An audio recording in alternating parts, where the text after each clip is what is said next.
عارف إن في مزارع كتير لتربية الأبقار بقت أوتوماتيك بالكامل؟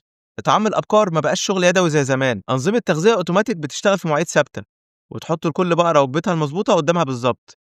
الالتزام بمواعيد أكل منتظمة بيساعد على الهضم وبيزود إنتاج اللبن، وبعد ما الأبقار تخلص أكلها العمال يعدوا يجمعوا البواقي عشان ما فيش ولا حاجة تضيع. الموضوع كله سريع ومنظم وبيوفر مجهود وعمالة كتير.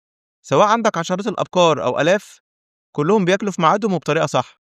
في مزارع بتعمل خطوة أذكى كمان عشان تحافظ على صحة الأبقار، بيزرعوا علف أخضر طازة جوه المزرعة زي الشعير أو القمح المستنبت، غني بالعناصر الغذائية وطعمه محبب للأبقار.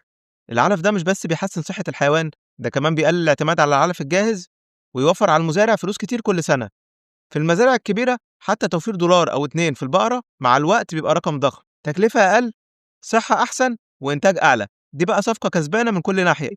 هل عندنا بيستخدموا الأساليب دي في إطعام الأبقار؟ وأخيرا لو عجبك الفيديو اضغط لايك وشير وتابعني وانتظر المزيد. شكرا.